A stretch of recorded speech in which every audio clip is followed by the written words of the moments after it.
Živijo, hvala za povabilo. Bam, na mizo malo ASMR. Se je že začelo. Nagrada za leto 2025 prejme tisto delo, ki se po mnenju žirije najbolj dosledno in lucidno ukvarja z aktualnimi družbenimi vprašanji na izrazito interdisciplinaren način. Delo Motanje oziroma Motnje posesti se nanaša na eno izmed najbolj perečih tegob sodobnega časa, na odnos med idejo o neskočnem človeškem napredku in idejo o samonikli naravi.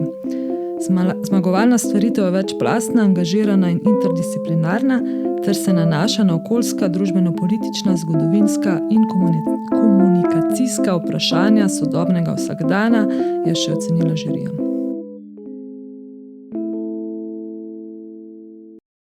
Drage poslušalke, dobrodošli v 7. epizodi 4. sezone Kritiškega posladka. Podcasta, kjer se na široko pogovarjamo o vizualni umetnosti in z njo povezanimi prilastki.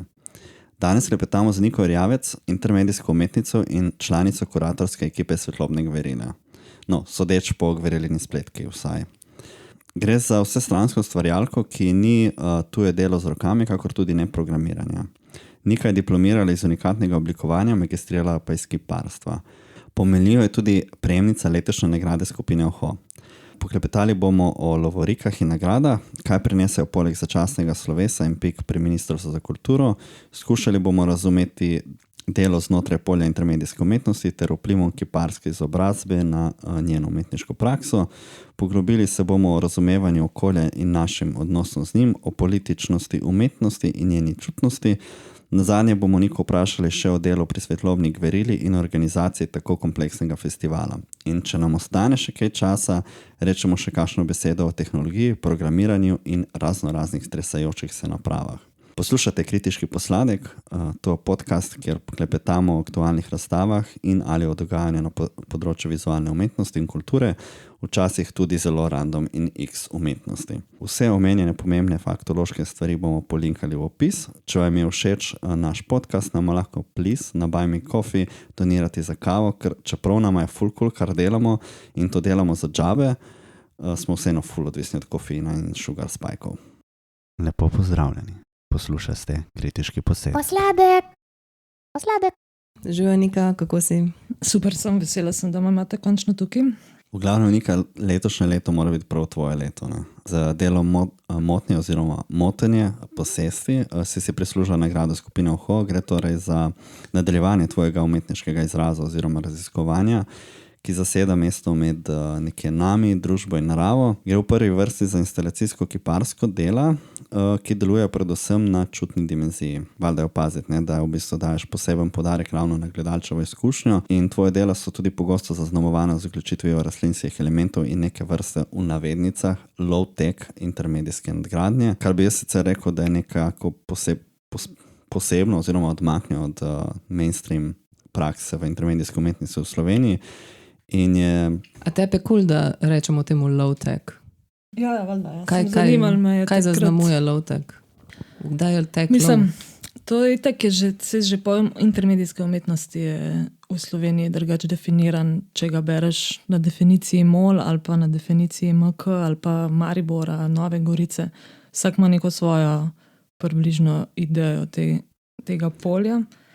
Zdaj pa ta low-tech, jaz mislim, da ja, kot smo imeli malo v zakulisju tega pogovora, se ne nanaša toliko na neke emerging ali pa izhajajoče, ali kaj bi bil slovenski izraz tehnologije, ampak bolj na nekaj dostopnega. In res je, v bistvu vsi materiali in tehnologije, ki jaz uporabljam, je nek neločljiv del našega vsakdana in s tem tudi pač zelo banalno in dostopno vsem. Mislim, mi je to pomembno, je pa hkrati tudi mogoče to neka druga veja intermedijske umetnosti, ki ni mogoče toliko zastopana, kot ste opazila pri nas, je bolj klasična ta bioart ali pa neka bolj ta informacijska estetika, v smislu, ker v bistvu umetnik uporablja neko tehnologijo za posredovanje ali pa uporabo nekih baz podatkov, generiranje v bistvu teh podatkov v neko podobo. Jaz pa v bistvu skušam vse te elemente bolj preplesti v neko izkušnjo, pa mogoče se ne toliko zanašati na nekaj zdaj najnovejšega.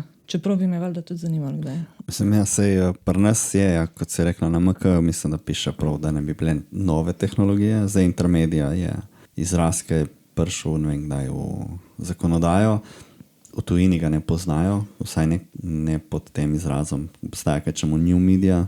Imamo zdaj ravno zaradi tega, po mojem, tega problema v Sloveniji se prihaja ta transmedijski umetnik ven, tudi z novo uredbo. Ja, meni je vedno zmotil intermedijska umetnost, zato ker v resnici imaš en kup umetnikov pri nas, ki bi radi delali nekaj, kar ni z novimi tehnologijami, ampak tako kot ti je tehnološko, ampak ni pa nujno cutting edge, pa najnovejše. In v resnici v tujini take prakse ni malo. Imaš kar dosti umetnikov, ki delajo na takem nivoju.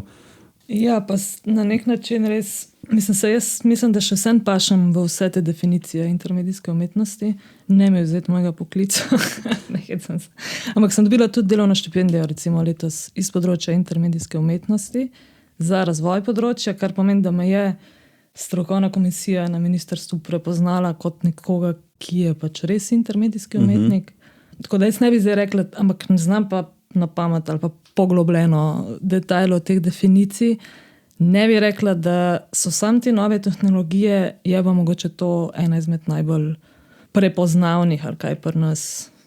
Mislim, zakonodajno je napisano tako notri v uredbi, da ne bi zasledoval najnovejše tehnologije. Zakoni in uredbe vseeno vplivajo na življenje in na to, kako se stvari dogajajo.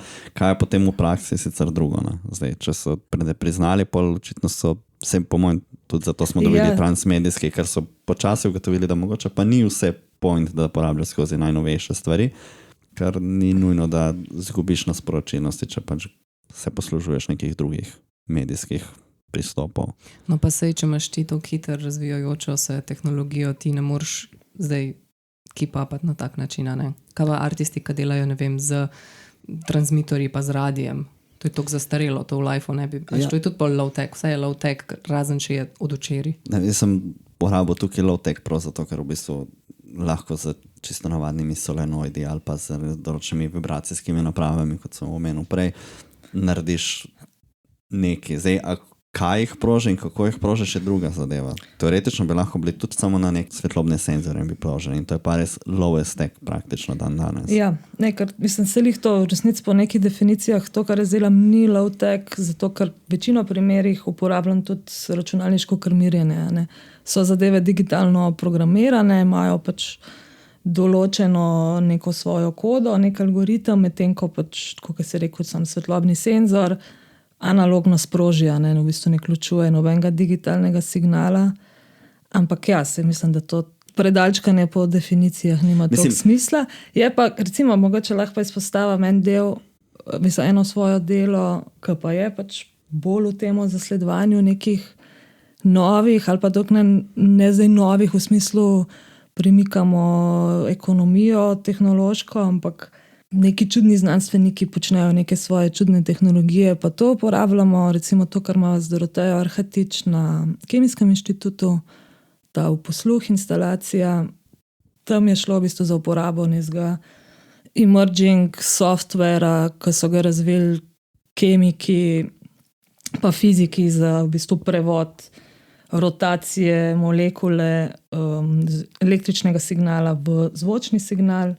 In kle recimo tudi to najno delo na temo temelji, hotelo bi tudi bolj ambiciozno, tehnološko zahtevno, da bi uživa lahko poslušali recimo to rotacijo molekul direkt iz laboratorija v recimo avlo, ampak ja, to so projekti, ki upam, da se obetajo zdaj po lovorikah. No, ampak če se samo za sekundo še vrnem, ne, zdaj, je narejeno to z nekimi svetlobnimi senzori ali od zadaj nek mikrokontroler za gledalca na koncu, je čisto vseeno. Ja, odvisno od dela. Važna je izkušnja, ne? Zdaj, če si ti pač uporabljal vse te stvari za to, da narediš neko specifično izkušnjo, se gledalci ne bo vedel, a se ti uporablja to ali ne. Sej ni da je to zdaj tam on display in da ti on in face, ker ni point tega, da. In zato se mi zdi tudi čisto ok reči low tech, zato ker na koncu dneva je bolj ni primarni fokus na tehnologiji, no. Ja. Jaz sem eden izmed enakovrednih delov, ne, medtem ko če vzameš umetnike, ki delajo z AI-om, je pač to se vidi že takoj v estetika kliče, mislim, odraža ta medij na veliko, ali pa pogosto se recimo novo tehnologijo uporablja tudi zato, da se naredi neko kritiko na recimo On for Coin od Saša Sedlačka, ki je bilo na Bitcoine takrat, ki je v bistvu lik začelo biti ful popularno in tudi malo bolj mainstream. V resnici je bil v tem primeru low-tech pristop, zato ker mislim, da si kao z meditacijo, ne? Če se prav spomnim, si majnal coine, pa celo en drug artist je takrat v tistem obdobju tudi naredil. Ne bom se spomnil kdo, ampak vem, da je nekdo pripravil tako lističe, da lahko si na roke računal hashe. Da bi teoretično na roke kao majnal coine. Kar pač itak ne bi nikoli. Mislim, bi se ti usralo, da bi jih tisto kalkulacijo naredil, ko bi zadela, bi bilo kar bizarno.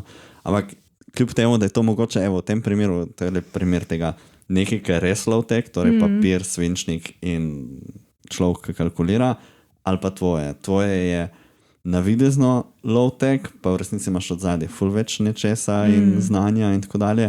To ok, pa res low-tech, ker je res samo navadno kalkuliranje, kot da bi bil v srednji šoli ali pa recimo prvi letniki faksa. Mislim, to sploh ni tech.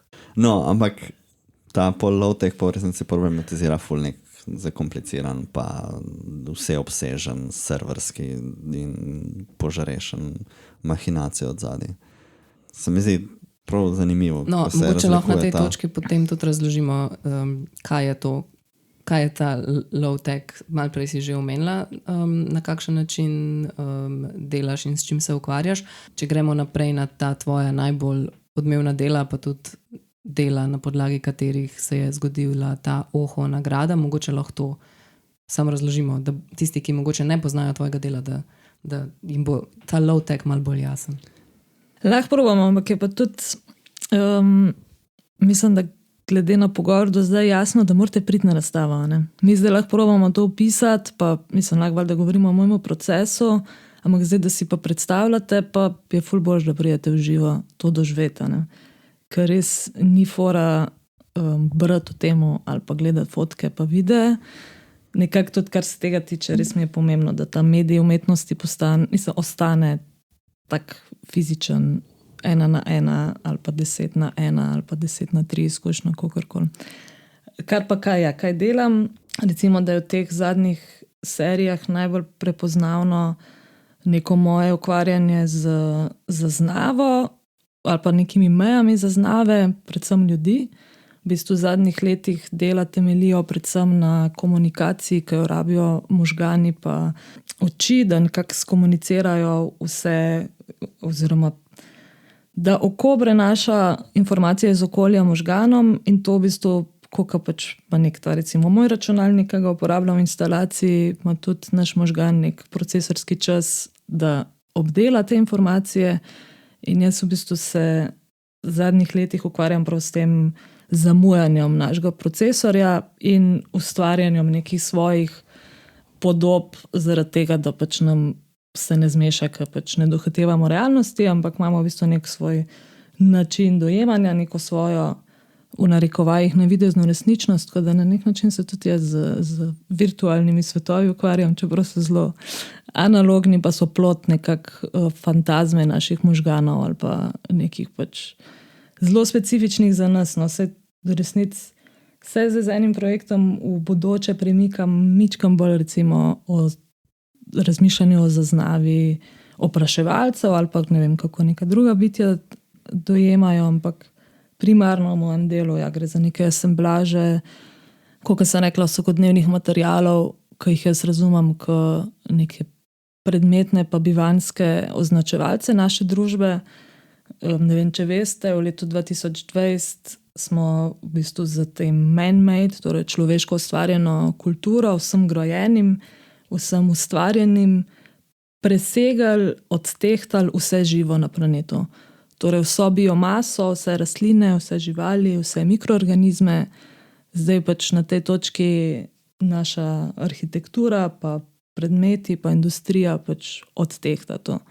In to se mi zdi nek tak zelo specifičen čas, v katerem živimo in hkrati zato recimo postajajo pol te vsakodnevne tehnologije, to del mojih instalacij. Neki banalni predmeti, kot so masažni vibratorji, neka potrošna elektronika, gradbeni materiali, na drugi strani pa te rastline, nabrane v urbanih divjinah, torej v nekih prostorih tretje krajine, kjer se v bistvu v odsotnosti človeka razvijajo zelo pestri pa trdoživi ekosistemi in so spet, kar se mene tiče, nek tak simptom tega našega načina življenja, kako pač se mi nekaj skozi trudimo kontrolirati pa nadzirati, pa recimo primerjamo to neko zelenico v parku, ko smo mi negovali, pa se trudili, pa špricali, pa ne vem kva, pa imajo tam 3 vrste recimo živijo v tem sistemu, pa imamo tam nek pas ob avtocesti, ko pač se sami iz kolesja semena prenašajo, pa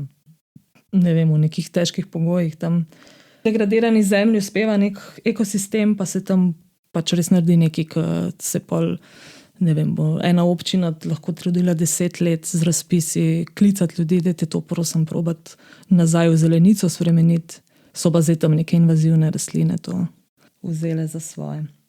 Kako pa so zračunali, da je zdaj več stvari man-made, kot ne man-made? Dobro vprašanje. Mislim, lahko vam pošljem te, jaz sem itak, da polinkam, vam lahko pošljem to raziskavo. Sem te hotel prositi, če boš polinkala, ker sem zdi nekaj zadat od spodaj. Ne vem pa, če piše dejansko tam, na kakšen način so to računali. So pa pač pol lahko vidiš posebej za te posamezne kategorije, ne vem, beton, napram živali in pa plastika. To imajo neke te številke, ampak... Mislim, če je znanstveni članek, ja, znanstveno. Pol so napisali, pa morali bi, ker moraš tudi metodo napisati. Je več teh člankov, ko so poročali to raziskavo, ampak ja, definitivno se da tudi to raziskavo dobiti. Ja. Nisem pa zdaj, ker to 22, kar pravim. Me zanima, kakšen delež tega, kar je človek naredil, so smeti. Se to je pa pol to, a ne, človek toliko stvari naredi že vnaprej določene, da so smeti, a ne, se, to je spet. A je neki smet, ali je neki izdelek, je mogoče samo vprašanje, na koliko dolgi rok razmišljaš o temu ciklu, ali pa tudi kdaj je smet. Ja. Mislim, kdaj rata smet. Ja. No, kad to recimo se to lepo odpira, kakšen tip materialov jaz uporabljam. Recimo v zadnjih postavitvah se pojavlja ta element PVC valovitke, kar se tega tiče, meni lep primer. Nekaj, kar je bilo že mogoče v osnovi smet, zato ker je to strešna kritina za zunanjo uporabo, pa piše v drobnem tisku brez UV zaščite. Kar pomeni, da imaš ti streho nad glavo, ker te torej ščiti tudi pred UV-jem, ampak ona ni zaščitena pred UV-jem, kar pomeni, da pač razpada z vsakim letom in je pač tako nekaj toliko banalnega in toliko osnovnega, kot je streha nad glavo, pa hkrati pač narejeno iz materijala v 21. stoletju, ki veš, da bo pač zdržal maksimalno 10 let. Pomaš pa slamnate strehe, narejene iz naravnega materijala, ki zdržijo vsaj 40 let. Pa je slama. No, točno tako je. Mogoče gremo zdaj na ta aspekt, ki si ga tudi ti, Jernej, zapisal, Nikino delo in umetniška praksa v oziru do njene izobrazbe kot kiparke. Ja. To meni je bilo, ko sem prebral, da se ti kiparke, je bilo res, mi je pojasnilo veliko stvari tvojega dela in me zanima dejansko, koliko se ti v bistvu oziraš nazaj na ta aspekt dela in mogoče še pod vprašanje, kaj je s tvojo kiparsko prakso kot prav kiparsko in mogoče še tam malo niti-griti študiranja kiparstva in dejansko delanje s temi tradicionalnimi materijali. Kaj pomeni prav kiparstva? Tako, kdaj klešeš ali kaj? Ja, mislim, s temi bolj tradicionalnimi materijali, zato sem to dodal še potem. No. Mislim, ne vem, če veste, ampak jaz sem bila najprej na unikatnem oblikovanju. Ful mi je lepo, da se vidi, da sem kiparstvo študirala, hkrati je pa ful unikatno oblikovanje že definiralo to mojo prakso, pa tudi v resnici malo to, o čemer sem prej govorila, torej o teh materialih, pa kako se to obnaša na UV-ju. Torej, jaz sem v bistvu že skozi nekako bila v precepu med različnimi smeri. V bistvu sem se primarno odločala med fotografijo pa kiparstvom, pa celo na AVI sem bila na tej konceptualizaciji prostora, tako vlekel me na vse strani, zanimal me ful predmetov Hkrati mi pa noben predmetnik ni bil dovolj. Recimo na kiparstvu mi je bilo lih to, čeprav obožujem to tradicionalno kiparstvo, tudi mi je bilo premalo, ker je pač do 2. letnika samo tradicionalno, oziroma še na koncu 2. mislim, da se malo odpira zadeva. In pa sem slučajno na to unikatno naletela, ki je bilo pa takrat najbolj tako interdisciplinarno zasnovano v primerjavi do drugih smeri, ker so bili in temeljni predmeti za umetnost, temeljni predmeti za oblikovanje, veliko kiparstva, fotografija, hkrati pa res poudarek na tej praktični veščini poglobljenega razumevanja z pač neke praktične obravnave, predvsem stekla pa keramike, hkrati pa to, kar mislim, da je res predvsem značilno za to smer, predmeti, ki dopolnjujejo to razumevanje materialov iz kemijske fakultete, iz biotehniške fakultete. Mi smo se učili o polimerih, smo se učili o lesnih materialih, o kovinah, keramiki, steklu. In to v bistvu ti, kakor je bilo na nek način grozen, ker si pač lih šel iz splošne gimnazije, pa si kar naenkrat mogel zdaj hoditi na kemijski inženiring, pa imeti tam neke kolokvije zajebane, pa si mislil, da si res opravil s tem, je bilo v bistvu the best, ker je to mi ful dodal to, kar mi je tudi zdaj, oziroma omogočal, no, ta način dela, ki mi je tudi zdaj blizu, da res probam iz različnih disciplin en medij študirati pa razumeti. Vedno mi je bilo pa že za kiparstvo. Tudi zaradi tega, ker mi je bilo premalo, zaradi tega klasičnega študija, figure, portreta v glini, to je nekaj, ki je meni tako malo za meditacijo, za dušo, tako si, če se da, si probam to prvoščati. Hkrati pa tudi, ne vem, se mi zdi, da mi bo vedno žal, če ne bom šla, pa tudi smešanje, ko te ljudje vprašajo, kaj študiraš, unikatno oblikovanje, večino ljudi nima pojma, misli, da je to nekaj tako, nekaj luškanga, srčkanga, nekaj tako čudnega. Namizne svetilke delaš. Ali pa to, recimo, ja. Ne pa recimo, nekaj pokažeš keramiko, je tako, neke skodelce, nekaj tako. Kaj rečeš pa kiparstvo, so pa si tako, wow, ja, si čudana, ne, tako malo starodavno ali pa arhaično, ampak je bil pa tudi takrat del za kiparstvo tako malo, je imel renome, da je najbolj sodoben od teh magistrskih. In ja, jaz sem se v bistvu upisala pol že s to neko predispozicijo za magistrsko, za raziskovanje senzorične zaznave onkraj vizualnega v kiparstvu. In nekako je to v bistvu bilo moje pol raziskovanje v teh 2 letih. Je bilo pa tudi, resnici sem se takrat že zelo v tujino ozirala, ampak hkrati sem tudi že zelo aktivno delala v pač nekih projektih izven študijskega konteksta in sem tako tudi že malo videla, da mi je mogoče too much ta razpisna logika, da tako ne ustreza moji praksi, da moraš ti že v prijavi za sredstva nekako definirati vse končne učinke in rezultate in tako.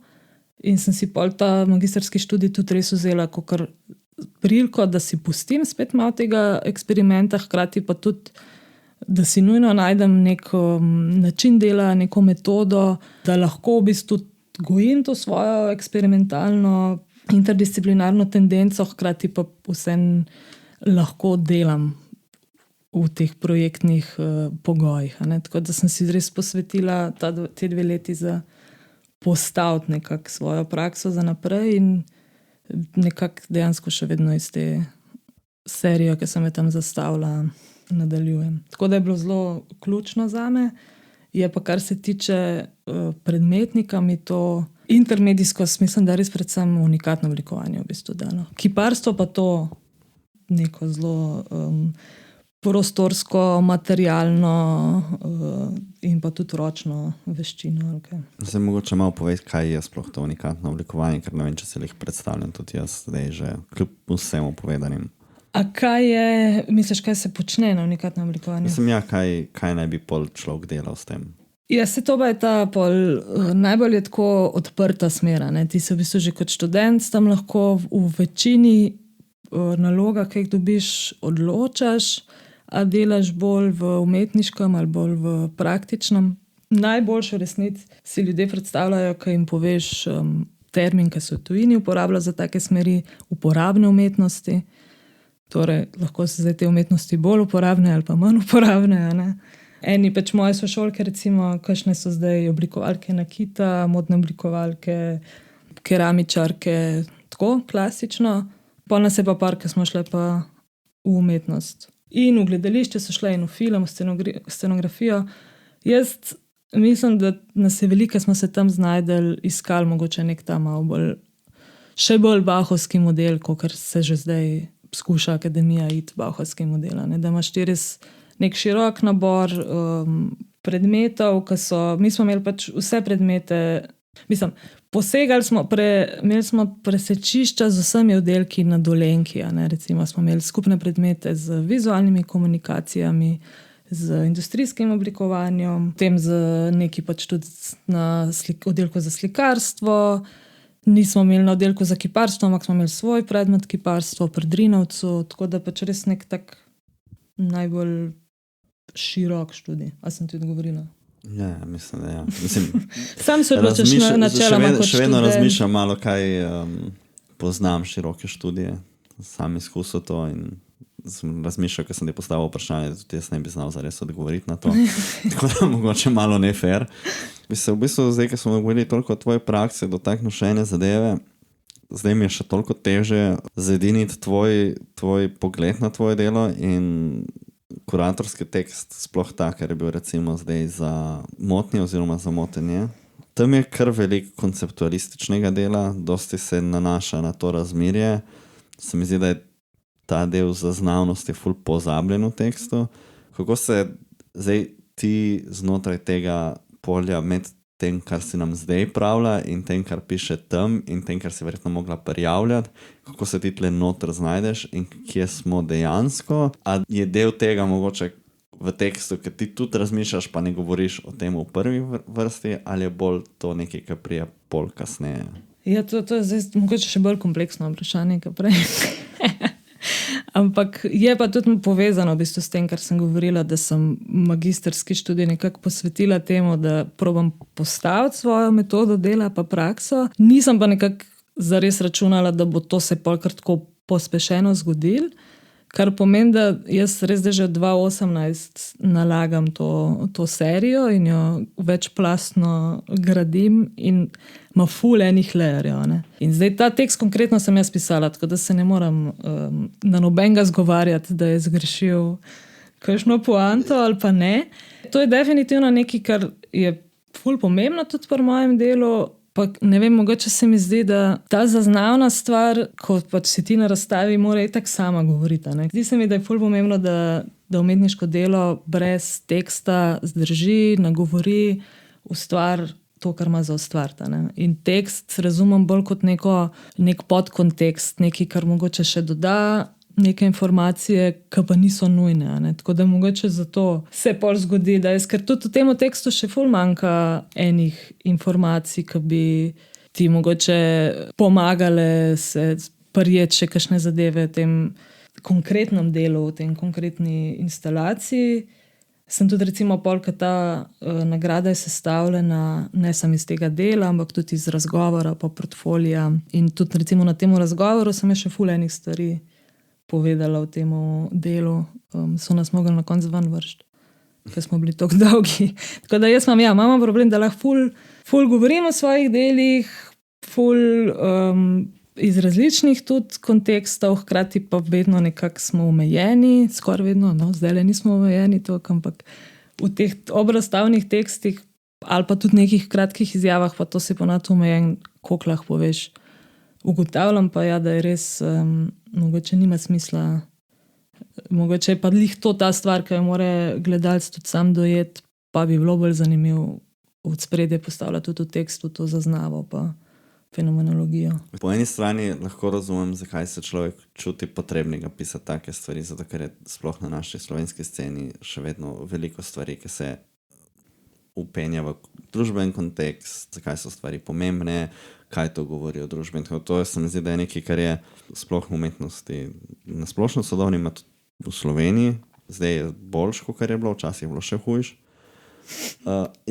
Ta želja po temu, da je treba stvari opravičiti in razložiti, zakaj je to konceptualno ful pomembno, se mi zdi, da še vedno nekako malo ostaja. ampak sprašujem se, če si pol mogoče padlo ta pisanje takega teksta, tudi mogoče ravno zaradi tega zunanjega pritiska. Ker po drugi strani, kot so se tudi, kot si rekla, v zakulisju pogovarjala, meni osebno pri tvojemu delu je ravno ta del, ki ni bil niti omenjen. To je meni bil pač ta glavni del dela. Vse, kar pride zraven, vse drugo, kar lahko bereš, mi je bilo po svoje postransko. Ja, pa se tudi nisi, mislim, sem imela lih za enim kuratorjem nek studio vizit iz tujine. Še 2 tedna nazaj pa isto rekel. Pač izpostavili ta del, ne? To je to, kar je pač dela tvoje delo drugačno od drugih.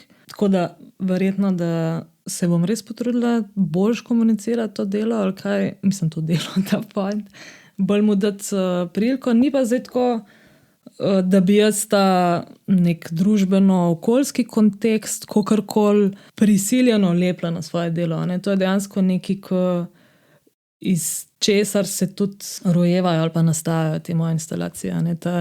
Je to nekaj, ki mene ful zaznamuje v mojem vsakodnevnem razmišljanju, pa tudi bivanju. Ne? Mogoče se pa kle tudi malo to pozna, da sem jaz otrok mesta, da skozi nekako živim v nekih hrupnih, gradbiščnih, tretjih krajinah. Tako, to je moj vsak dan, pa tudi mogoče neko to dojemanje, kjer smo zdaj. No. Tako da ni zdaj, da bi jaz to se mi zdel, da moram, je pa res, da mogoče to podzavestno počnem. No, ampak se Jernej tudi prej, ko smo se pogovarjali, mislim, midva sva se, ko si ti rekel, kao, ja, dej odloč se, a bo tekst koncept, ali bo tekst vibe. Tukaj je isto ta težava, ne? Pač problem je tudi, da je tako, kot je Nika rekla, da si ti omejen z dolžino teksta, obvezli nočeš ful predolgega teksta imeti, tudi če nisi omejen, ker takega dolgega teksta pol ne bo nek povprečen obiskovalec do konca je pozorno prebral. Je pa tudi res, da je, kar iz katerega vidika mene recimo, mi pol kaj tazga zmanjka, je, da velika večina ljudi je, ki te razstave ni videlo, ne? Ni mogel 1 na 1 ne, izkusiti tega in mogoče tudi nikoli ne bodo mogli, ne. Ali pa v nekem specifičnem prostoru, ta razstava je bila, je šla mimo, to je to, imamo fotke, imamo tekst, ne. In zdaj, če ti noben ne bo šel po domač razlagati, ful je bil hud vibe, prišel si noter, uno je vse začel brneti, une rastline so se tresle, stvari so se premikale po tleh, skoraj sem se zaletel v eno, pol nisem vedel, a dela ali ne dela, pol je že toliko brnel, da sem mislil, da bo raznesel tisto ščavje, a recimo, ne, mogoče iz vidika nekih pomanjkljivih vizualnih prilastkov in nekega teksta, ki je zelo konceptualen, nek človek sploh ne ve v bistvu zares, zakaj se gre, ne? In je težko, in kakšnim to manjka, recimo meni to manjka, jaz sem kdaj tako, ko sem tako, da še zmeraj ne štekam, kaj je bilo na tej razstavi, ne? Tu če je, razumem vsebino, razumem koncept, razumem mogoče nekaj. Ampak ne na moj. Ne, pri tebi ne, ker sem bila na več tvojih tudi tako, ne? Ampak recimo pri kakšnih, ali pa če beremo kakšni razstavi, ki se je zgodila v tujini, ali pa tako, kot niti prostora ne poznam, imam pol kdaj težave s tem, ne? Če je samo nek, bodi si samo vibe, bodi si samo koncept. Ali pa da ni nekih opisov nekih tehnoloških lastnosti, ne? A je to neka stvar, ki se premika, a je to na elektriko, a je to, koliko je veliko to, ne? A se je to tikalo ali se ni tikalo, a je bilo tega ful ali mal, ali je bilo temno ali svetlo, take stvari, ne? Ampak ja, razumem, da ne moreš zdaj ti imeti kolofona za, ne? To sem hotela dodatno, da mogoče, to je zanimivo, ne, zdaj, ker to je bila tvoja izjava, ne, vibe ali pa koncept, ne. How to both. Sam pa imaš se mogoče res, da je neki ta tekst, ki je na razstavi, pa je pa še ta tretji tekst, ki je tekst za arhiviranje, pa neki ki vidva rabta, ki povabta nekoga, da se lahko spoznata s tem delom. Iskreno, kuratorski tekst bi mogel biti dovolj za naju, da se spoznamo, ker to je tudi naloga kuratorskega teksta, da v bistvu kritikom omogoči arhivske preglede. No, to ni realno. A veš, koliko je kuratorskih tekstov, ki so samo neke imaginari, blodnje, avtorske? Ja, pa so ne avtorske kuratorjeve, ne, lahko pride tudi do nedobrega sodelovanja med umetnikom pa kuratorjem, pa pol tudi. Ampak le recimo, to je moj tekst, to niti niso kuratorski teksti, za uho ti napišeš sam tekst. No, ampak, a veš, sej, tudi kuratorski tekst je avtorski tekst in nekateri kuratorji za obrazstavna besedila mal da ne pesemco napišajo. In to bi mogel tudi biti okej. Jaz to lahko razumem, ampak je treba tudi razumeti, da iz nekega, za nekoga, ki raziskuje umetnost, ki bo pisal kritike, ki bo pisal študije, ki bo pisal monografije, vedno ratejo kuratorski teksti in drugi teksti, ki so v raznih katalogih in to. Primarni source za raziskovanje. Mislim, optimalno bi primarni source bil to, da si ti fizično na razstavi in kot kritik vključiš v paragraf dejanski opis in dodaš vibe in koncept in potem to vrednotiš in pol nekdo, ko dela monografijo, vključuje tvoj tekst ali še bolje, da imaš ti stvar pofotkano in posneto, ne vem. To je primarni, če pišeš kritiko tekoče. Če boš pa delal pregled nekega avtorja, boš pa šel gledati stare razstave in je treba se zavedati, da so te stvari, ki so objavljene ob razstavah in vse to stvari, če ni kritik, je sploh problem. Zdaj si omenila, bo šel kritik prebrati in bo kritik napisal, ok, lahko citiram kritika, ker mi je povedal, kaj se je zgodilo in kako je bilo.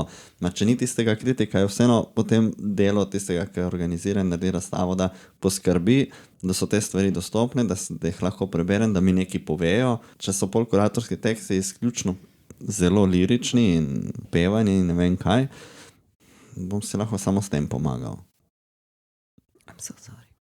Ja, ne, v bistvu bi bilo ful lepo malo slišati tvoj proces dela, prav tako od koncepta pa pol v bistvu do izoblikovanja, kako izgledajo te tvoje pustolovščine, ko greš nabirati vejevje, kakšni so te questi, side questi.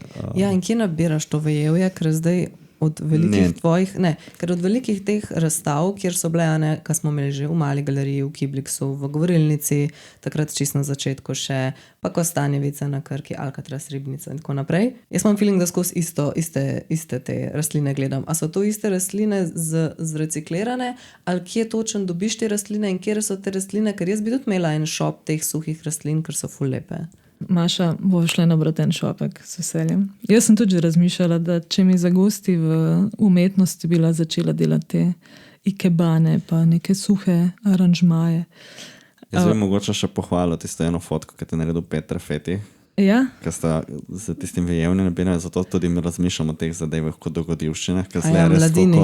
ja, tista fotka je res odlična. ja, in to je drugač, kle je bilo malo zrežirano, ampak v resnici so to podobe mene, nabiralke, ki me srečaš. Imaš tak tools za nabirati? Imam tak tool za nabirati. To se nisem mogel zadiniti, je to zaradi fotke ali imaš dejansko Ne, tak tools? imam, sicer, ni v resnici tool za nabirati, tam je tako pridem jaz pol v galerijo postavljati. Tako recimo sem v Alcatraz hodila pa v malo galerijo, zdaj imam tudi razpit za avto, tako da se kdaj tudi pripeljem.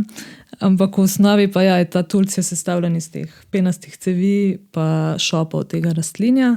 In je v resnici taka malo to, taka že performativna gesta ali pa je nek happening v mestu, ki jaz s temi velikimi šopi hodim okrog, vedno ljudje me opazujejo, kdaj me tudi ustavijo, pa vprašajo, kaj pa je fora, to je dobro za kaj, recimo kakšna rastlina.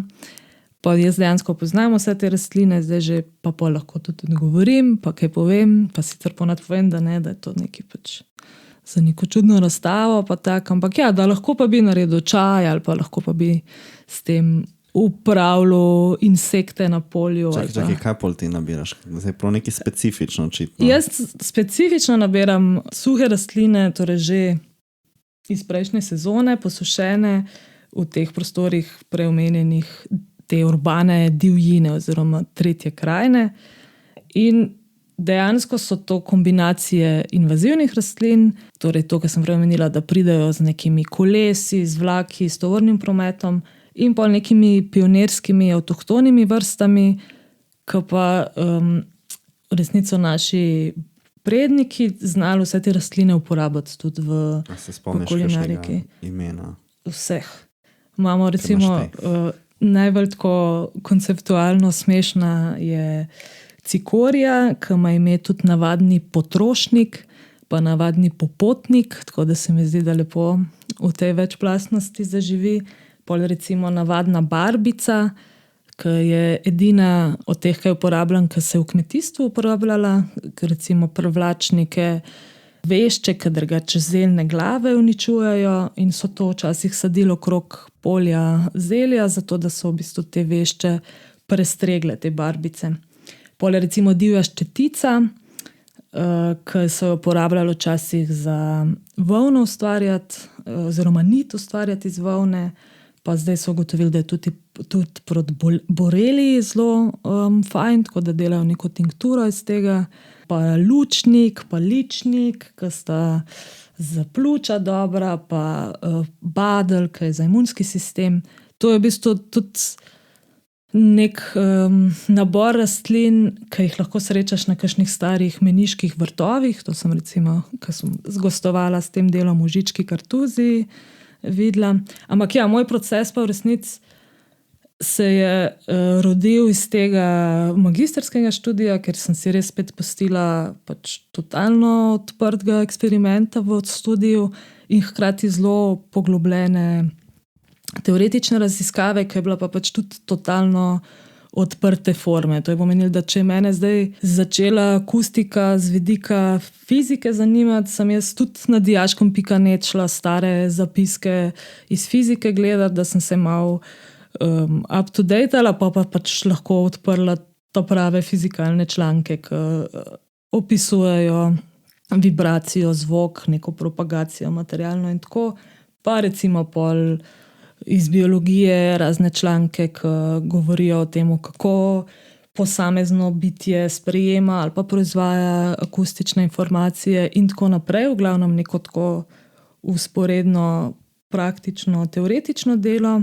Zdaj pa nekako, ko sem že najdla v teh eksperimentih par momentov, ki jih hočem razvijati, pa je to pol tako naslednji spet tak bolj eksperimentalno raziskovalen del, ampak recimo že vem, kaj hočem posredovati čez to izkušnjo in pol, ne vem, se ukvarjam z tem, kako hočem to posredovati, kakšno dramaturgijo hočem sestaviti, ko obiskovalec stopi noter, kakšna interakcija bo najboljš posredovala takrat ta stimulaj ali pa to vsebino. Tako da pol v bistvu, ne vem, načrtujem te elektrosisteme, enkrat jih je treba pol v prostor prestaviti, pa to pol dobesedno izgleda, tako da imam jaz skicirko polno sam nekih skic elektrovezi, pa kako grejo posamezni kabli čez prostor, kje so te točke interakcije, tako v bistvu zelo neka taka na eni strani tehnična dejavnost, na drugi strani pa eksperimentalna. Zdaj pa te tretje krajine, pa nabiranje, to je spet, kot sem rekla, sem otrok mesta, tako da pa moja mama je krajinska arhitektka, no, tako da mogoče sem tudi zaradi tega še bolj senzibilizirana za te zelene površine v mestu, pa jih pač že kot otrok opazujem. Zdaj jih pa tudi obiskujem, no, že od 2018. Poznam par najdišč, ki so mi odlična. Je pač vedno tam, vem, da bom najdla te rastline, ki jih uporabljam. Niso čisto iste, Maša, kakšne dejansko so, se prenašajo. Začel se je sicer tako, da sem jaz vedno za razstavo v bistvu nabirala prav na teh okoliških tretjih krajinah. Sem rekla, ok, mala galerija, dajmo najti zdaj te tretje krajine okrog, ali pa Alcatraz, tam je bilo recimo veliko lažje, je bilo veliko tega. Kje so te najbližji prostori in je pol tudi nekako bilo vedno malo site specific, je pa to pol tudi neka čist pragmatična odločitev, ne moreš pač za vsako gostovanje na novo nabirati. Je pa tudi to težko hraniti, no? Tako da je pol kdaj pragmatična odločitev tudi to, da jaz razdelam ali pa celo to prvo samostojno razstavo v mali galeriji, sva pol z Vladimirjem Vidmarjem razdrobila v, ne vem, 9 velikih vred za smeti in to je bilo to. Jaz sem za eno vrečko elektronike zapustila galerijo. Je bilo kar malo žalostno, ja. Tako da, če bi se dal, bi imela skladišče, pa shranjene stvari, pa vedno bi nabirala novo. Arhiv Šavja, torej. Ja, arhiv Žbunja. Vsega imam, sam je tako, pač ni optimalen. Jaz bi te zdaj še malo tle pri tej elektroniki ustavil, če gremo lahko malo bolj v detajle. Kaj dejansko uporabljaš in kaj se to razvodi in koliko komplicirane stvari delaš? Mislim, večinoma delam z Arduinom, kot da to je ta mikrokrmilnik, to je ta mali računalnik, ki mu pol napišeš kodo. Pol pa v bistvu uporabljam različne senzorje. Večinoma sem začela z ultrazvočnimi senzorji, ker mi je bilo to tudi konceptualno všeč, ker gre za nek neviden signal, ki ga ta senzor pošle v prostor, torej neko valovanje, ki ko trči ob nek trd predmet, se odbije in s tem pač senzor dobi signal, da je šlo za nek premik, oziroma lahko celo dolžino računa. In to mi je bilo spet zelo, tudi zakaj se sploh ukvarjam z vibracijo, pa zvokom, totalno kiparsko, neka pač nevidna sila, ki v bistvu glede na prostor pa atmosfero potuje, pa hkrati se odziva na telesa pa snov. Tako da najprej so bili večinoma ultrazvočni senzori, ki so pol bili programirani na različne dolžine, torej če si ga ti sprožil iz 10 cm, je bilo drugače, kot če si ga iz 2 metrov sprožil. Potem pa so to razni, kot ste že prej ugotovili, ti masažni elementi, vibratorčki. Čisto iskreno, začela sem z sex toy, zato ker je bilo to najbolj dostopno. Jaz ko mičkan sem imela nekaj tega elektroznanja, ampak zelo malo. In tako to je po prvih izkušnjah priti sploh kot ženska v neko to elektrotrgovino, pa naročiti nekaj, tudi če mi je napisal takrat kolega, ki sva skupaj delala, kaj iščeva, pač ne vem, takoj te neke podvprašanja, neki zmrznaš, ne veš, neprijetno. Tako. Zdaj pa jim jaz kaj razložim, kdaj je v tej elektrotrgovini, pač v bistvu se mi zdi, da jaz sem z vsakim projektom se kaj več naučila, ne kupujem več teh vibratorčkov iz pocen seksualnih igrač, zato ker sem ugotovila, da lahko zdaj tudi dobim bolj ugodno stvari, pa tudi ne dodam mi to neke blazne konceptualne note. Ampak ja, v bistvu gre pol za raznorazne te vibratorje, ki ali jih izdelam sama. Sam jih izdelaš tako, da v bistvu elektromotor asimetrično obtežiš, jih nekako iz ravnovesja vržeš in lih to neravnovesje ustvarja to vibracijo. Hkrati pa je tudi za nek ta ne toliko elektrodel, ampak sam tehničen del dela z vibracijo, v bistvu gotoviš, da je tako precej nehvaležno.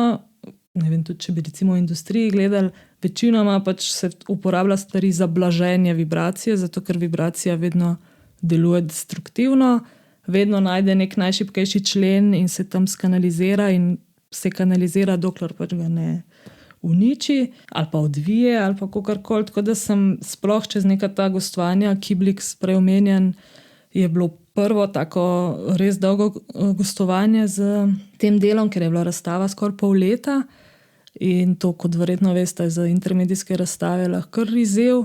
Sploh pa tako, ko pač vse sili v to, da zadeva pač razpade, se samo uniči. Tako da v bistvu z vsako postavitvijo nekako sem tudi odkrila pol neke nove varovalke, kako zadevo pripraviti, da lahko na dolgi rok zdrži, da se ne kvari. Je pa pač bil to nek proces samoučenja. Na začetku sem imela par sodelavcev, da so mi pomagali s to elektroniko. Zdaj je moj sodelavec ChatGPT, čeprav se je veliko mot, ampak je kar spremenila. Tako da, kar se tega tiče, uporabljam emerging tehnologije, ampak v zakulisju. Enkrat je bil prav ready-made joystick, to mi je tudi malo fora, kdaj uporabljati nek direktno ready-made. Tam je bilo v bistvu kombinacija, ta ready-made smo lahko vsi prepoznali, ker je šlo za nek pač dobesedno ta igralni joystick, ki bi ga imel ali za drona ali za avto na daljinca, ladjo. Pa sem uporabljala recimo tudi ready-made te gonilnike motorne, pa je bil gonilnik za dron, gonilnik za ladjo. To pa so sicer stvari, ki jih nisi mogel videti, ampak je bilo meni še kar smešen pa pomemben to izkoristiti. Je pa ja, to z vsakim tem umestnikom, ki ga uporabiš, je druga izkušnja. Recimo, če sam nastopa igralec oziroma sam sproža prek teh igralnih konzol neke te dražljaje, se mi zdi, da je ful bolj vstopil v neko to performativno pozicijo in pol kar nekako se sam sabo ukvarja bolj kot z delom. Tako da mogoče tudi zato v teh mojih zadnjih postavitvah je vedno več te interpasivne interakcije, bolj kot dejansko neke interaktivne. Kako se ti pa zdi, da konkretno zdaj ta dela, o katerih govoriš, pa v tem projektu, pa to, kar se še naprej nadaljuje, funkcionira znotraj kakšnih skupinskih razstav, ne? Ker prej smo govorili o tem v tej zaznavi, pa v tem vibu, pa recimo Jerneju je bila ful všeč lanskoletna, tako je bila v MSUM-u, ne, ampak šlo je v bistvu za malo ali pa veliko recimo samostojno, ne, medtem ko recimo Kiblix ali pa to, ko smo imeli mi dve v Ribenci ali pa tako, ko gre za skupinsko, pa je v bistvu ta tvoj del, ki ne more biti ogromen, kot bi si mogoče želeli ali pa biti v neki kompoziciji, ki bi funkcionirala najboljš možen, ampak moraš v bistvu ti izolirati en manjši del in ga kot takega predstaviti znotraj skupinske razstave. A kdaj razmišljaš o tem, kako bi to bilo lahko boljš, ali pa se ti zdi, da ful ne paše v resnici v skupinsko razstavo ta projekt, ali pa se ti podrekaš na stvar, ali si tako, ok, bom prilagodila, imam to, pa se nekako furaš noter. Ja, zdaj, mislim, dejansko sem s tem prosto tretjo krajino, ko je bila ta Kiblix produkcija, sem ful gostovala tudi po Hrvaškem in veliko imam enih skupinskih razstav s tem delom za sabo. Je pa res, da je odvisno od galerije. Kdaj dobim ful v bistvu prostora, pa tudi takrat na Kiblixu je bil ta prostor, ki sem ga jaz imela, ne vem, 10 na 5 metrov ali še več, 10 na 7 metrov, fula, ne? V bistvu večje, verjetno, ker sem imela v mali galeriji. Tako da na nek način sem imela še večjo postavitev, je pa pač ja, del skupinske. Mislim drugače, da se še kar v redu vedno umešča, bolj je to, da sem jaz mogla s časoma pogruntati vse to, kar skrbi kuratorje pa organizatorje. A se bo dal to ugasniti med govorom, a bo to zdaj umno skozi motil, a nek avtor ima pa tudi neko zvočno kompozicijo, a lahko mi to kaj skupaj, a ne? So bolj ta prilagajanja. Ampak zdaj, če smo že pri tem, sem lih na eni skupinski razstavi v galeriji Alcatraz. Mislim, da kdo ve, bomo pogledali. Verjetno, ker se je lih odprla prejšnji teden en mesec, tako da do začetka novembra. In se mi zdi, da na nek način lahko še bolj, lih zaradi tega, ker sem vključila spet te elemente svetlobne, ki se nekako ti pokažejo šele, ko se stran obrneš od njih, se mi zdi, da mogoče pa lih zato, ker je to še neki drugi del na razstavi, da lahko pa to celo še bolj pride do izraza, tako kot neki, a pa ne bolj, no, ampak isto. Se v bistvu bi te tle še en tak tehnično pod vprašanje, ti si, kaj praviš glede izklapljanja, vklapljanja in tega, ti imaš, praviš, da delaš z Arduino ti, jih imaš več na razstavi? Ja, ponovadi jih imam več. Je malo težko, bi rabila še nekaj tretjega, da jih vklaplja, izklaplja. Tako recimo sem imela zdaj v MSUM-u, ker tudi za neke te daljše razstave pa zdaj kdaj poenostavljam, pa pač če se da spuščam sploh Arduino krmiljenje, pa dam pol sam Arduino na senzor vtičnico, ne? Pa pač to izklaplja, vklaplja. Čeloma, zdaj res že toliko časa Si lahko bi imela en Raspberry Pi, ne, ki bi v bistvu bil potem glava cele razstave, če bi se ful želela. Ampak zdaj sem bolj v fazi, ko probam poenostavljati stvari, lih zato, ker se mi je zdaj že parkrat zgodil, da si je nekdo želel imeti res neko to dolgo gostovanje, pa je to poseben izziv, ne, kako tudi recimo zdaj z svetlobno gverilo sem imela ful dolgo postavitev, ne, pa tam je tudi dejansko res ful veliko obiskovalcev, kako si tako rečeš, je pol leta pač razstava, ampak če se zadeva proš sam na senzor, pa bo delala pač izključno takrat, ko bo nekdo zraven, ne? Ampak pa so pa take razstave, ki je pač svetlobna gverila, pa žigalca, pa je to sam skozi folk. Skozi folk in skozi ampak recimo držali celo razstavo, tako da. Ko smo glih prej rekli, to razstavo, ki je aktualna v Alcatrazu skupinsko, je odprta do 30. oktobra in to je v bistvu nekako v sklopu Tinte, ali kako? Ja, ker zdaj je festival Tinta, torej festival stripa in v bistvu Strip Burger je v bistvu organizator med drugim te razstave. To sem sam hotela zraven poudariti. No, ampak, ko si glih omenila tudi svetlobno gverilo, ne? Mogoče preden gremo na tvoj ta organizacijski, kuratorski, organizacijski del, ne zgolj umetniški svetlobne gverile. To delo, ki si ga imela na svetlobni gverili, je pa bilo v bistvu zdaj nek tak step up, ne? Nek upgrade. A si ti videl to delo, Jarnej? Ne. Kaj je bilo trippy as fuck. ko so v bistvu je v bistvu v nekih tulcih je bilo to Ne, rastlinje. ja, sem videl, to zdaj lanska svetlobna gverila, govorimo tisti...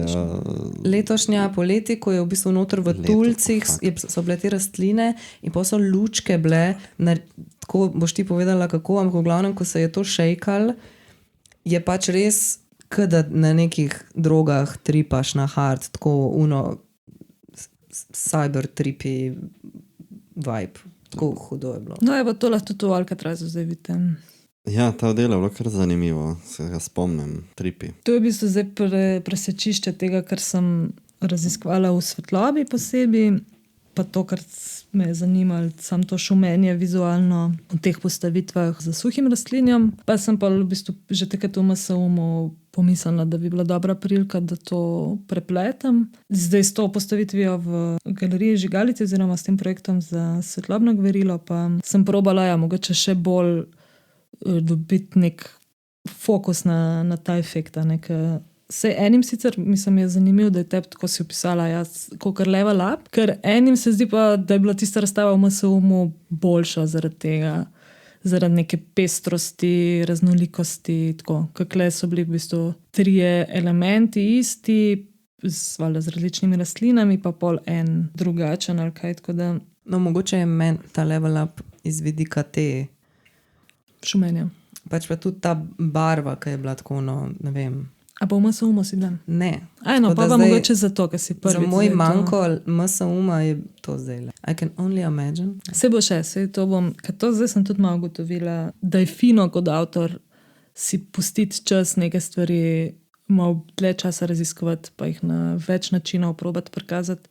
Če ne drugega, tudi zato, ker če še maši ni uspel priti na obe razstavi, kako bo pol šele drugim uspel. Tako da moraš ljudem tudi malo priliko, da vidijo. Da je pol sem bral tekstov, pa tako, kva je ona imela kle? I'm so sorry.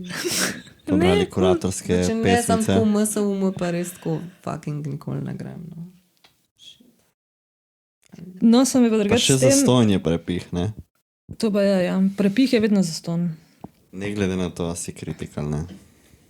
A je bilo kakšno vprašanje pri tem? Prepih je razstavni cikl. Za vse, ki ne vejo. S tem delom sem je drugače povabil tudi zdaj na en festival v Nemčijo, v Regensburg, in so mi dali celo cerkev. In ta cerkev je aktivna. 12. marec. Jaz bi šla drugače. A povem, kaj še v tej postavitvi v Žigalci? Ali? Mislim, ne, gremo zdaj na to svetlobno gverilo. To naj gre folk... ali Žigalca, kar pove. Mislim, je drugače, en ta steber iz Žigalce je zdaj tudi v Alcatrazu, tako da tam ga lahko še ujamete. Zdaj, kar je mogoče... A je pol tako temno? Ne, se to pa je pola, ne, da je skupinska razstava, se moraš pa malo prilagoditi, ne, glede teh stvari. Tako da ne, ni toliko temno, tudi ene so bolj v prostoru te rastline, sam en steber najdete, ampak ba je lepo pride to izrazano. Tako da, pejte pogledati. Kar je pa fora bila, pa to recimo v Alcatrazu pa ni toliko potenciran, je, da te stebri v bistvu, ki so spet iz te preomenjene PVC valovitke narejeni, pa betonskih pokrovov, torej spet 2 ready-made, pa postane v bistvu tudi zvočilo zelo glasno, ta steber sam po sebi, ker v bistvu valovitka začne rezonirati skupaj z nekim določenim treslajom in v bistvu začne res tako donet globoko, nizko, tako da je še potencirana ta zvočna izkušnja, nekaj sem si lahko to so stvari, ki se jih lahko pa na samostojnih razstavah res prvoščeš. Na skupinskih je tako odvisno od avtorjev in kuratorke, koliko lahko zaružiš glasno. Zdaj je to je zdaj fora, no in tako zdaj tukaj boš to dal. Zdaj si lih omenila svetlobno gverilo, tako da mislim, da je lih prav moment, da gremo malo iz tvoje solo prakse na tvojo skupinsko prakso. Ne, nisi končal unga stavka, po mojem. Kjerga stavka? Ja, o tem, kaj Nika dela pri svetlobni gverili. Ja, ne, se ne pove, ne. To je cel point, ker ni jasno. Ne, ker dejansko ni jasno. Kaj je ta tvoj job? Kuratorka si ima se tudi vodstvena oseba, tako piše. A tako piše na spletni strani? Ja, to sta 2 vodstveni osebi. In to sta ti in še nekdo. Katarina pa jaz. Tako. Ne, mislim, da je bil nek gospodič. Lahko gremo pogledati. Dajmo pogledati, da ti bo pravilno odgovori. Ne, Mislim, kar je recimo zelo... Dobro, zdaj najprej povej, kako se ti vidiš znotraj skupine svetlobnih gveril, pa bom ti pa povedal, kaj pravi na spletni strani. No, odlično.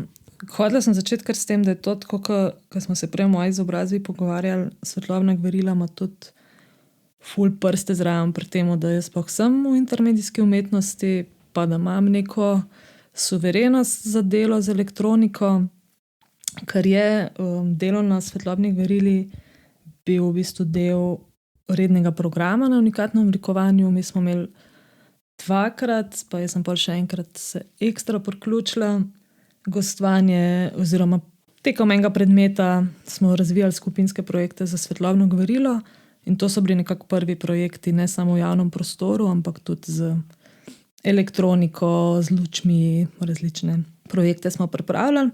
Tako da je bil to nekako uvod zame tudi v to delo. Hkrati pa prej že kot otrok, no, sem ful rada hodila na festival, šli smo pa cela banda se po noč potepati po mestu, pa nam je bilo ful všeč, da je nekako to del urbanega prostora, pa ne za nekimi belimi stenami. Tako da eno leto, polka me je Katra povabila v to kuratorsko ekipo, takrat, ko je Marko Vivo odšel, sem nekako tudi jaz pol zavzela to mesto te osebe, ki je mene svetlobna gverila potegala, no to ta svet probam jaz zdaj pomagati študentom priti v ta svet intermedije pa umetnosti v javnem prostoru, tako da največ delam v resnici za študenti. Imam prek tega tudi v bistvu predavanja pa delavnice na akademiji, zdaj že 3. leto, kar mi ful pomeni, pa tako uživam v temu, pa tudi se spomnim, ko bi bilo meni hudo, a ne, na faksu takrat prav imeti take delavnice, ker to, kar sem se pa pole dejansko naučila spajkati, je bila stvar prijavu na razne delavnice od Rampa Laba pa podobnega. Tako da jaz zdaj v bistvu probam malo dopolniti ta program na Aloju, ki manjka, ne, sploh na video novi mediji bi se spodobili, da imajo vsaj mičkan tega, tako da največ z tistimi študenti delam. Hkrati pa imam pol tudi jaz čez ta sklop imenovan Supernove, kjer pa v bistvu so umetniki mlajše generacije ali pa umetniki, ki niso še nikoli delali v nekih medijski umetnosti, za svetlobo ali pa v javnem prostoru. Tako da gre v bistvu za neko tako mentorsko vlogo, tudi velikrat ne sem kuratorsko, za neko pomoč pač prvi taki produkciji, v bistvu čez cel proces probam peljati umetnike, študente in kako pač sploh dobiti malo neke ideje, kaj se da v tem področju, do tega pol, kako pripraviti predlog, na kateri točki je treba da tudi dovoljenja za lokacijo, kdaj je treba s tehnično ekipo imeti sestanek, kaj mora tehnična ekipa vedeti, kako sploh delati intermedijsko umetnost en mesec v zunanjem prostoru, a ne, to je tudi zelo specifika svetlobne gverila, da je tak dolg festival, pa tak velik festival, v tujini so te festivali ponovadi 3-4 dni, pa še to so večinoma recimo ti ogromni video mappingi, a ne, česar imamo mi bolj malo. Tako da nekako je moja vloga, tudi sicer sodelujem z Katro pri naboru teh tujih avtorjev, pa drugih avtorjev, pol si pa razdeliva, pa ima vsaka svoje čez in jaz imam čez par študentskih ekip, pa Supernove. Traja ta proces, v bistvu se začne še preden se izteče festival, tako da junija moramo nujno imeti že temo za naslednje leto in tudi do konca leta naredimo cel program vedno in recimo zdajle že me malo stiska, da moram nujno začeti delati z vsemi Supernovami za naslednje leto, zato da bo res do konca leta predlog za lokacijo, da bomo mi lahko lepo speljali festival, tako kaj treba. Sklepam, da zaradi zgodovine same svetlobne gverile je ravno ta del dovoljenj in vsega tega na javnem mestu dosti olajšan, kakor bi, če ne bil, ne? Ker če bi vi recimo hoteli narediti zdaj, recimo, da ima reči svetlobna gverila, se odloči, da hoče imeti še eno zimsko edicijo in da bi imel, ne vem, en teden v zimi, bi bilo malo teže verjetno se zmeniti za dostop, sploh recimo, da ima reči, da je to v nekem decembrskem cajtu, ker so že lučke povsod. Mislim, zanimivo, zdaj se lihu omenil ta cajt. To je pa še pred Regensburgom, ne? Gostovanje na Luf festivalu. To pa dela Turizem Ljubljana festival v Ljubljani v tem prav februarsko, januarsko temnem obdobju, oziroma mislim, da je od 8. februarja do 14. marca. In v bistvu so se obrnili na Svetlobno gverilo in nas imajo zdaj kot redne goste z svojimi intervencijami. Ni toliko fora, da bi bilo, mislim, da je vedno dosti isto, ne? Kle gre samo za to, da je Katra toliko že v temu toliko časa, da ona točno ve, kako more pripraviti te vloge, ampak kljub temu, ne, vedno se nam dogaja, da za kakšne lokacije ne dobimo dovoljenja, za kakšne tudi, ker vedno pustimo odprto, a ne, umetnikom, da tudi sami predlagajo kakšno novo lokacijo, kdaj se izkaže, da res sploh ni šansa, ne. Imamo kdaj tudi večmesečne pogajanja za kakšne lokacije, ni pa mislim, da fora toliko letni čas, je pa ja, to polnost nekega programa v mestu nas pa že v terminu Svetlobne gverile kdaj malo omejuje. Jaz sem pa malo sklepal, da so se že kar rezervirali, ker je pač to tradicionalno, ne, da bi pač rekli, ok, ne, takrat imamo to zablokiran in tudi drugim ne bi dali pol možnosti. Ne. Ja, ne, žal ni tako, ker ta dovoljenja niso, dobi tudi več ljudi naenkrat dovoljenje, lahko za iste lokacije, tako da imamo skoraj vsako leto kakšno tako prekrivanje, tudi ne, če ste opazili, je Svetlobna gverila manj v centru, kaj je bilo v zadnjih letih, se malo bolj premika strana, ne? Recimo Kongresni trg zdaj v času festivala spuščamo, ker je takrat festival Ljubljana in je čist poln Kongresni trg, ne rab še nekih intervencij dodatnih.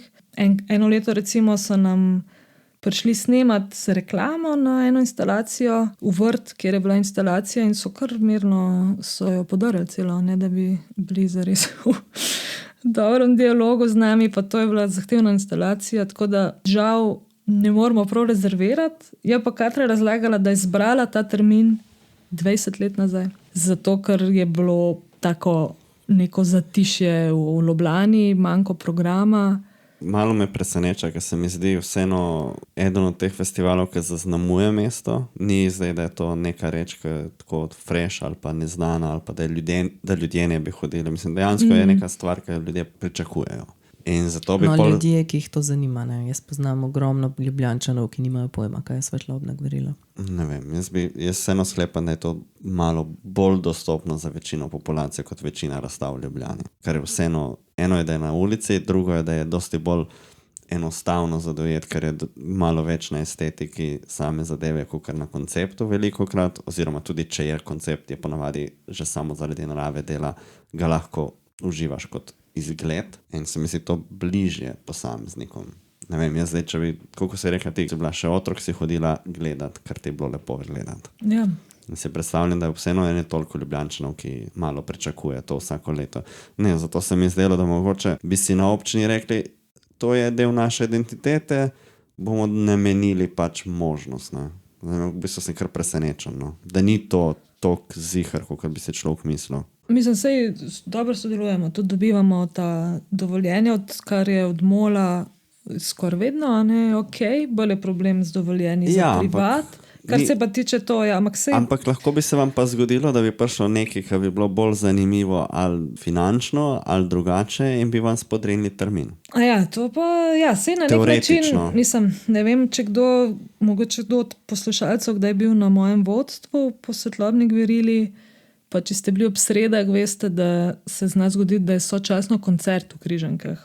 Kar je pol ful zanimivo, ne, med vodstvom med tem, ko je ful glasno okrog, pa imaš 30 ljudi v skupini. Tako da smo malo tako, včasih imaš občutek, da se malo prekrivajo te programi, ampak sikulno, ne se dogajajo stvari v mestu. Ne, mislim, neko križanje v mestu bo.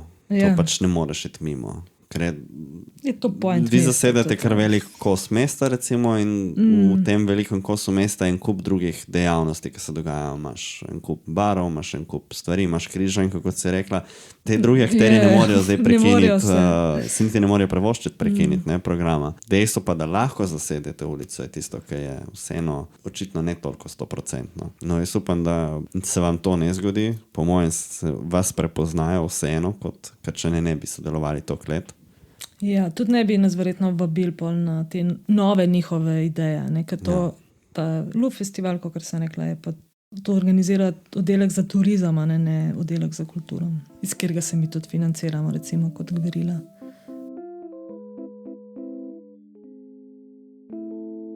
Kje smo tam? Kdo je Žarko? Kako sploh? A sem kdaj omenila? Na Instagramu je. Je imenovan z imenom. Žarko je pnevmatski robot oven, ki je nastopal v... Oven, ja. Čeprav eni pravijo ovca z rogovi, ampak koliko je zdaj ime ovca z rogovi oven, tako da. To je bil v bistvu rekvizit, ki sva ga z Andrejem Koruzo naredila za predstavo Utopija arheologija raja, ki je bila prva premiera v resnem gledališču, kjer sem sodelovala kot scenografinja od Jana Krmelja. Ja, bilo v bistvu kar noro, ker je tako iz tega, da sem opisala dodatni izbirni predmet scenografija. Na GRFT-ju sem pol čez 1 leto imela to priliko delati v Mali drami že. Prvo scenografijo in prav z gledališkim ateljejem cel proces in pol tudi z Andrejem Koruzo razvid tega ovna, ki je na koncu predstave oživel na kompresor in na joystick, so ga animirali in nekako je imel zadnjo besedo na odru. Pa malo se me še drži od takrat ta sloves nekoga, ki ga pokličeš, ker rabiš nek živalski kadaver v gledališču, ali pa nekoga, ki ga pokličeš, ker rabiš neko intermedijsko zadevo, nekaj kompliciranega, ki ga mogoče ne bojo znali narediti v tem gledališkem ateljeju. Torej, to je dejansko pokojni oven, ki ste ga... Ne. To je moja kiparska in Andrejeva pnevmatska. Ker zgleda tako dejansko mrtva žival, s katero me veseli. To pa je ta moja kiparska veščina. Ja, veš pa tudi to, da na Instagramu, če hočeš to pogledati, te najprej sensitive content, neki moraš dati, da potrjuješ, da hočeš res to videti. Ne? Valjda klikneš, kad te zanima, kaj je, in pol tako ta oven s prerezanim vratom in tako kriven. In tako jaz sem bila hudo mrtve živali. Ja, ne, se to me je vama zaskrbelo, ko so mi začeli ljudje spraševati, tudi ko sem videla, da je ta cenzura čez. Ampak ja, naročilo je bilo hiperrealističen oven, me veseli, da ga algoritem in nekateri očevici prepoznajo kot takega. Meni se zdi, da nisem mogoče zadostila temu hiper, da je pač bil realističen, ampak... Jaz nisem tako dvakrat pomislila, jaz sem bila pač tako, valjda, pač to je tako... Ja, mislim, lažje je ovna ubiti pa nagačiti, kakor ga narediti. Žarko pa ga je pol pomenovala Polona Juh, in Aljaš Jovanovič, ki sta bila glavna igralca te predstave. Drugače, jaz mislim, da ni lažje, veš, dobiti ovna, ga ubiti in ga nagačati na tak način. Mene definitivno lažje ga narediti. Tudi nagačati na splošno, pač teh ljudi, ki se s to preparacijo ukvarjajo, v resnici ni toliko veliko, pa to ni poceni. Je pa prava koža. Ker to pa najprej sem hotela vse narediti tako bolj. Vegi, ja, pač živali prijazno, pa tudi pač v resnici nam je že malo zmanjkalo takrat budžeta, tako da je bilo cenejti po nekaj nepravga, ampak se je skazalo, da ni šans, da pač ne moreš dati umetnega kožuha, pa pričakovati, da bo to skledal prepričljivo. Ti si dobila kaj, samo kožuh ali prav kožuh z usnjem? Od ovce se zato rečejo ljudje. Mogoče, da je kot ovca. Na tržnici sem kupila na davčno od Drame 2 koži ovči.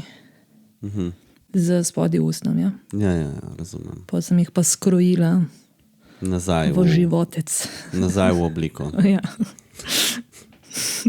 Pa ful mi je smrdel atelje 1 leto po usnju. Ima specifično...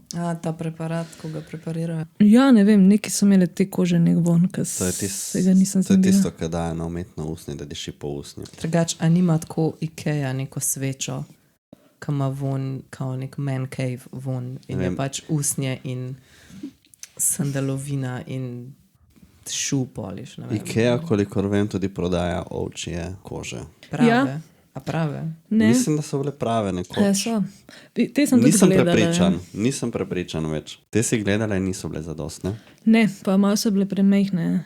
Ne spomnim se pa tudi jaz, ali so bile prave ali so bile samo prepričljive. Jaz sem hotela še vprašati, če si mogoče pred kratkim letos bila na kakšni ful hudi razstavi, zanimivi, ki bi jo izpostavila, si bila mogoče na Ars Elektroniki letos, kaj zanimivega, kaj hočeš izpostaviti, kakšni... Na Ars Elektroniki nisem še nikoli bila, tudi očitno naslednje leto ne bom prišla do nje, zato ker bom v New Yorku v tem času, na tej rezidenci v Ho. Tako da ne vem, Ars si puščam v resnici za neko posebno priložnost. Sem pa bila malo po Ars Elektroniki v Berlinu, na Art Weeku in na Lost Art Festivalu, ki je pa v bistvu nek festival svetlobni, ki dela v zapuščenih prostorih, tako da v bistvu vedno na novo odprejo nek zapuščen prostor za neko razstavo, audiovizualno, in so nas kontaktirali prek svetlobne gverile, že spomladi, če bi prišli na neko razstavo, ki je bila v zapuščenem hotelu in so si ful želeli s Katro, ampak smo imeli goreče priprave za naš festival in ni bilo šans in sem pol zdaj, ko sem šla obiskat cerkev za Regensburg, sem šla še podaljšati do Berlina in je bil fajn ta festival v bivši tovarni od Osrama, tako da tudi tako malo svetlobna gverila že iz tega vidika, ker so bile not fotke, kako so izdelovali te svetilke. Včasih so tako najdeli v kleti en kup fotografskega arhiva, tako da so kombinirali neke te audiovizualne instalacije z fotografskim arhivom iz te tovarne. Tako da to je bilo po moje najbolj tako nekaj spektakularnega, kar sem videla. Me je pa malo tako negativno presenetilo, da je bila vstopnina za en dan tega festivala, ki je trajal 3 dni ali 4 dni, 65 evrov. Kar je pač tako, jaz sem valjda vprašala Katro, pač jaz bi na to zdaj šla, ker so nas takrat vabili, ampak ne moram se jaz tega prvoščati, tako da bo to zdaj službeno. Kdo si lahko prvošči 65 evrov za en dan razstave, ne vem. A je to tam klasika, da plačuješ za... Mislim, jaz sem že za neko tako malo bolj komercialno, ampak to tudi pomeni, da pač malo večjih razsežnosti, razstavo svetlobne, audiovizualne umetnosti sem plačala 26 evrov. Ne vem, lahko da so že v osnovi tam dražje, ampak meni se zdi to čisto perverzno. 65 evrov za dnevno vstopnico.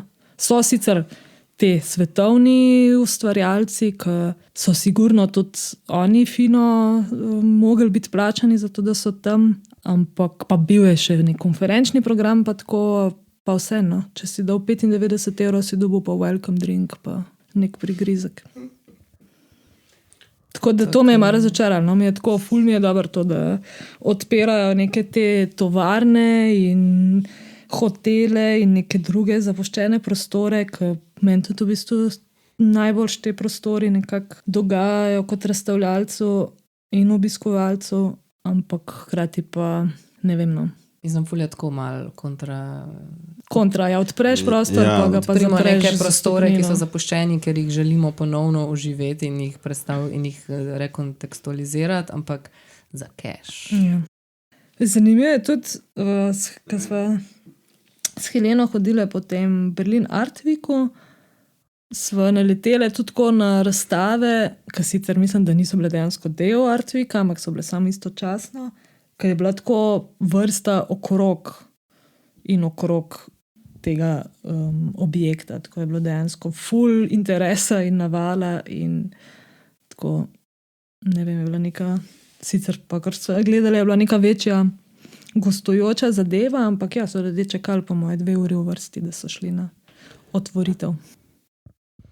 Ok, ja bi mogoče še kaj dodala, a smo kaj pozabili? Mislim, da ne. Ok, dost. Boš prebral outro, prosim. Še to imamo, outro imamo, brati. Nikama sestanke. Hvala ti, Nika, da si prišla, no. V glavnem zahvaljujemo se poslušalcem in hvala tudi tebi, Nika, ki si prišla na obiski na prijeten klepet. Ostale epizode najdete na vseh internet kanalih. Glasbeno podlago za intro in outro sta pripravili Ema Kobal in Urška Bajec-Košmr. Polajkajte epizodo, dejte kaj od sebe ali pa napišite kakšen komentar. Ste bili mogoče na kakšni razstavi in nič. Bye. Bye. Hvala, Nika. Bye. Hvala obema, za povabilo. Še kaj.